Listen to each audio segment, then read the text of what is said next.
Guys Eid মানে ধামাকা, কিন্তু এবারেরটি ছিল একদম অন্যরকম। এদিকে শখের মোবাইলটা সোজা পানির নিচে, পুরো কলিজা কাঁপানো অবস্থা। কিন্তু এখানেই শেষ নয়, সেই টেনশন নিয়ে যোগ দিলাম এক দুর্দান্ত মিটআপে, যেখানে দেখা হলো জনপ্রিয় সব ইউটিউবারদের সাথে। এদিকে ছিল ফোন হারানো ভয়, অন্যদিকে প্রিয় মানুষগুলোর সাথে আড্ডা। সব মিলিয়ে আজকের ব্লগটা একদম হবে দুর্দান্ত।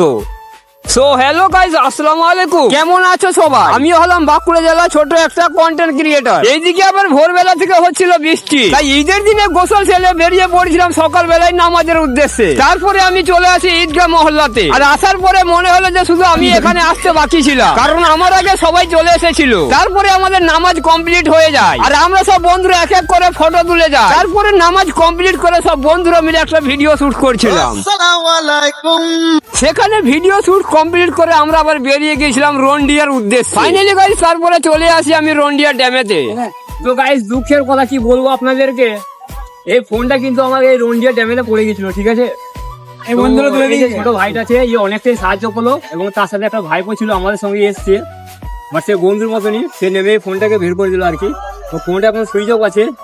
তো এই ভাইদেরকে জানাই অনেক অনেক ধন্যবাদ, কারণ এই ফোনটা খুঁজে দেওয়ার জন্য অনেকটাই সাহায্য করেছে আমাকে।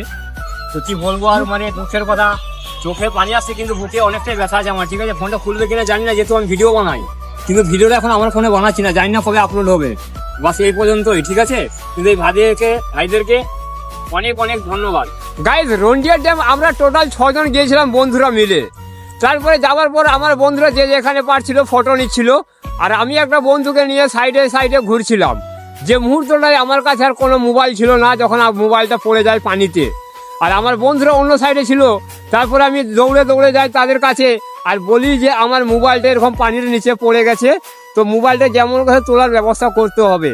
তো তারাও বেশি দেরি না করে চলে আসে আমার কাছে, এবং যেখানে মোবাইলটা পড়েছিল সেখানে আমি 2-4টা লোককে দাঁড় করে দিয়ে এসেছিলাম যে মোবাইলটা আপনারা দেখবেন একটু এখানে, নাহলে সরে গেলে কিন্তু আর পাবো না মোবাইলটা। তারা কিন্তু খুবই আমাকে সহযোগিতা করেছিল সেখানেতে। আর আমার বন্ধুরা আছে এবং আমার একটা ভাইপো ছিল, যেখানে মোবাইলটাকে আমার তুলে দেয়, এবং আমি ভিডিও শুট নিতে পারিনি, কারণ আমি নিজেও একজন নার্ভাস হয়ে গিয়েছিলাম। এখন যে মোবাইলটায় ভিডিও বানাচ্ছি সেই মোবাইলটাই কিন্তু পড়ে গিয়েছিল। আমার মোবাইলটা তেমন কিছু কিন্তু দাম না, কিন্তু আমার কাছে অনেকটাই। তারপরে গাইস সেখান থেকে চলে আসে আবার আবির ব্লগার, আর আবির ব্লগারের সাথে কি কি কথা হলো চলুন আপনারা শুনে নিন। ভাই সাইডে আমার খুব ভালো লাগে, জানি না ক্লিপ থাকবে নাকি। Thank you so much. তোমার সাইডে আমার খুব ভালো লাগে, আর সত্যি আমি তোমাকে দেখে অনেক আগে ইনস্টাগ্রামে বলেছিলাম যে ভাই তোমার সাইডে আমার খুব ভালো লাগে, একটু বলবে, আমাকে নিয়ে একটা সাইডেও করেছিলে। অবশ্যই ভাইকে সাপোর্ট করো গাইস, কি করছি আর ভালো কন্টেন্ট বানাই, তোমরা সাপোর্ট করো ভাইকে।